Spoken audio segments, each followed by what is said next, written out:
আমরা এখন যে স্থানে এসেছি এই স্থানটি খুব সুন্দর স্থান, রাধা রানীর কৃপা পাত্রের স্থান। রাধা রানীর কৃপা যদি আমরা নিতে চাই এই স্থানে প্রার্থনা করুন।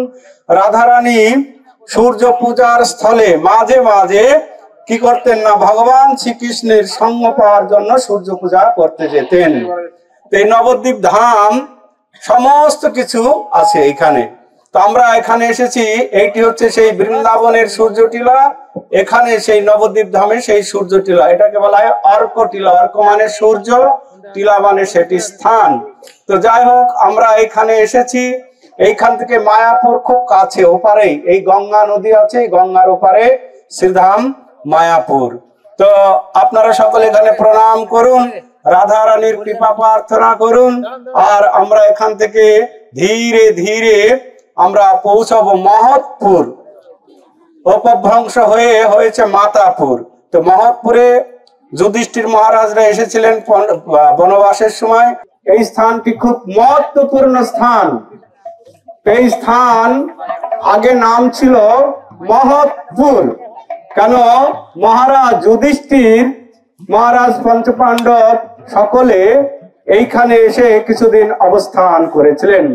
তো মহৎ ব্যক্তির এখানে আগমন হয়েছিল, তো সেই হেতু এই গ্রামের নাম হয়েছিল মহৎপুর। কিন্তু কালক্রমে এই গ্রামের নাম হয়েছে এখন মাতাপুর। হরে কৃষ্ণ। তো আমরা নবদ্বীপমণ্ডল গ্রন্থ থেকে পাঠ করব। আপনাদের যাদের কাছে বই আছে, যাদের কাছে 125 পাতা, আপনারা খুলুন। যাদের কাছে নেই এখনো আপনারা নিয়ে নিন। তো পঞ্চপাণ্ডব এইখানে ভ্রমণ করতে করতে এসেছিলেন, তো তাই বলছেন এইখানে একটা বড় বটবৃক্ষ ছিল। এইরূপ পূর্ব কথা বলিতে বলিতে সবে উপনীত মহৎপুর সন্নিধানে। প্রভু বলে এই স্থানে আছে কাম্যবন, পরম ভক্তিতে সহ কর দর্শন। এটি হচ্ছে কাম্যবন, বৃন্দাবনের কাম্যবন, সেই অভিন্ন কাম্যবন। তো এইখানে এসেছিলেন পাণ্ডবরা। এইখানে একটি বড় বটবৃক্ষ ছিল, 5টি বট বৃক্ষ ছিল। পঞ্চবট এই স্থানে ছিল পূর্বকালে, প্রভুর ইচ্ছায় এবে গেল অন্তরালে। এবে স্থান মাতাপুর নামে কয়, পূর্বে নাম শাস্ত্র সিদ্ধ মহৎপুর হয়। আগে মহৎপুর ছিল, এখন কালক্রমে কি না এই গ্রামের নাম মাতাপুর হয়েছে। দ্রৌপদী সহ পাণ্ডু পুত্র পঞ্চজন, অজ্ঞাত বাসেতে গৌরে কইল আগমন। তো পাণ্ডবেরা অজ্ঞাতবাসের সময় বহু দেশ ভ্রমণ করতে করতে শেষে নবদ্বীপ ধামে ওনারা আসেন। একচক্রা গ্রামে স্বপ্নে রাজা যুধিষ্ঠির, নদিয়া মাহাত্ম্য জানি হইল অস্থির। একচক্র গ্রামে পঞ্চপাণ্ডব গিয়েছিলেন, ওখানে বকাসুর নামক অসুরকে বধ করেছিলেন, আরো অনেক লীলা হয়েছিল। সেইখানে স্বপ্ন যোগে এই নদিয়ার মাহাত্ম্য তিনি দেখতে পেলেন স্বপ্ন যোগে। ও পরের দিন নবদ্বীপ দর্শনেরও আসে, এই স্থানে আইল সবে পরম উল্লাসে। নবদ্বীপ সবাহেরি পাণ্ডুপুত্রগণ, গৌরবাসী গণ ভাগ্য করে প্রশংসা। কতদিন করিলেন এই স্থানে বাস, অসুর রাক্ষসগণে করিল বিনাশ। যুধিষ্ঠির টিলায় দেখো সার্বজন, দ্রৌপদীর কুণ্ড হেতা কর দর্শন। স্থানের মাহাত্ম্য জানি রাজা যুধিষ্ঠির, এই স্থানে কতদিন হইলেন অস্থির। এইখানে পাণ্ডবেরা আসলেন, দ্রৌপদী কুণ্ড আছে, যুধিষ্ঠির কুণ্ড আছে, এবং এখানে একদিন স্বপ্নে দেখে গৌরের রূপ দর্শন করলেন। একদিন স্বপ্নে দেখে গৌরাঙ্গের রূপ, সর্বদিক কালো করে অতি অপরূপ। হাসিতে হাসিতে গৌর বলিল বচন, অতি গোপ্য রূপ এই কর দর্শন। একদিন স্বপ্নে দেখা পেয়ে হাসতে হাসতে মহাপ্রভু বললেন, অতি গোপ্য রূপ এখন তুমি দর্শন করো। আমি কৃষ্ণ নন্দসুত তোমার আলয়ে, মিত্র ভাবে থাকি সদা নিজ জন হয়ে। এই নবদ্বীপ ধাম সর্বধাম সার, কলিতে প্রকট হয়ে নাশে অন্ধকার। তুমি সবে আছো চিরকালের দাস মম, আমার প্রকট কালে পাইবে জন্ম। উৎকল দেশেতে সিন্ধু তীরে তোমা সহ, একত্রে পুরুষোত্তমে রবে অহরহ। এই স্থান হইতে বে যাহ ওড্র দেশ, সে দেশ পবিত্র করি নাশ জীব ক্লেশ। এইভাবে মহাপ্রভুর সঙ্গে স্বপ্ন যোগে কথোপকথন হলো, তোমরা এই স্থানে ভ্রমণ করলে তখন ওড্র দেশ মানে উড়িষ্যা দেশে তোমরা যাও, ওখানে গিয়ে সমস্ত দেশের জীবের দুঃখ নাশ করো। স্বপ্ন দেখি যুধিষ্ঠির ভাতৃগণে বলে, যুক্তি করি সেই জনে উট্র দেশে চলে। নবদ্বীপ ছাড়িতে হইল বড় ক্লেশ, তথাপি পালন করে প্রভুর আদেশ। এই স্থানে মধ্যমণি শিষ্যগণ লয়ে, রহিলেন কতদিন ধামবাসী হয়ে। এই স্থানে আবার মধ্যাচার্য মুনি এখানে এসেছিলেন, এসে এইখানে কিছুদিন বাস করেছিলেন। মাধবের করিয়া কৃপা গৌরাঙ্গ সুন্দর, স্বপ্নে দেখাইল রূপ অতি মনোহর।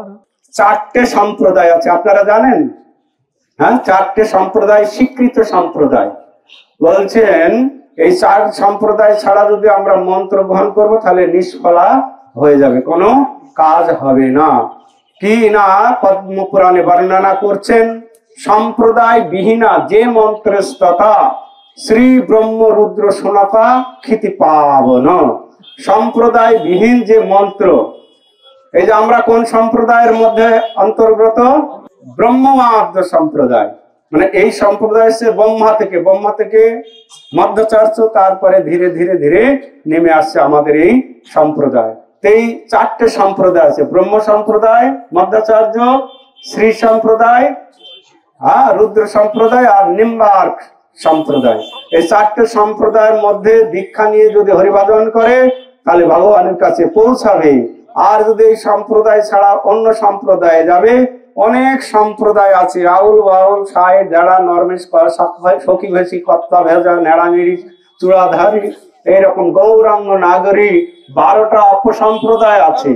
তো 13টা অপসম্প্রদায়ের মধ্যে থেকে যদি আমরা দীক্ষা গ্রহণ করব তাহলে ভগবানের কাছে পৌঁছানো যাবে না। তো সেই জন্য আমাদের এই গৌড়ীয় ধারার মধ্যে মধ্যাচার্য সম্প্রদায়, গৌড়ীয় মধ্যাচার্য সম্প্রদায় আমাদের সম্প্রদায়ের নাম। তো তাই মধ্যাচার্য এখানে এসেছিলেন, এসে কিছুদিন বাস করেছিলেন, ভজন করেছিলেন। হাসি হাসি গৌরচন্দ্র মধ্যাচার্য বলে, তুমি নিত্য দাস মম জানে তো সকলে। তো মধ্যাচার্য মহাপ্রভুর পরম ভক্ত ছিলেন। নবদ্বীপে যবে আমি প্রকট হইব, তব সম্প্রদায় আমি স্বীকার করিব। তো মহাপ্রভু বলে দিচ্ছেন আগের থেকেই, আমি যখন নবদ্বীপে অবতীর্ণ হব তোমার সম্প্রদায়ে আমি এসে দীক্ষা গ্রহণ করব। কত সুন্দর।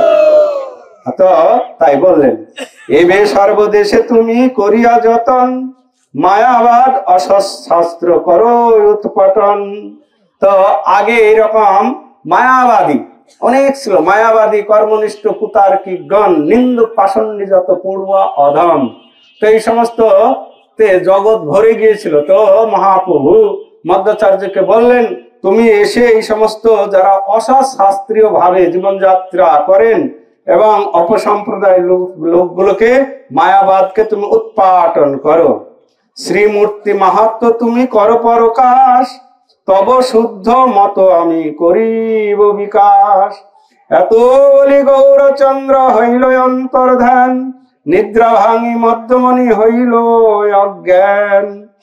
আর কি দেখিব রূপ পুরট সুন্দর, বলিয়া কন্দন করে মধ্যয়তপর। রাত্রে স্বপ্ন যোগে এই সমস্ত স্বপ্ন দেখলেন, দেখে যখন স্বপ্ন ভাঙলো মহাপ্রভু অন্তর্ধান হয়ে গেল, তখন তিনি খুব দুঃখ করে ক্রন্দন করতে লাগলেন। আর সেই সময় এক দৈববাণী হলো। কি দৈববাণী? আমারে গোপনে ভজি আইস মম পাশে, সুস্থির হইয়া মধ্যাচার্য মহাশয়, সুস্থির হইয়া মধ্যাচার্য মহাশয়, মায়াবাদী দিগ্বিজয়ে করিল বিজয়। তো তখন মহাপ্রভুর স্বপ্ন অনুসারে তিনি কি করলেন? প্রচার কার্য, মায়াবাদ উৎপাটন করে ভক্তি ধর্ম প্রচার করতে লাগলেন। এই সব পূর্ব কথা বলিতে বলিতে রুদ্রদ্বীপে উপনীত দেখিতে দেখিতে প্রভু নিত্যানন্দ বলে এই রুদ্রখণ্ড ভাগরতী প্রভাবে হইল 2 খণ্ড।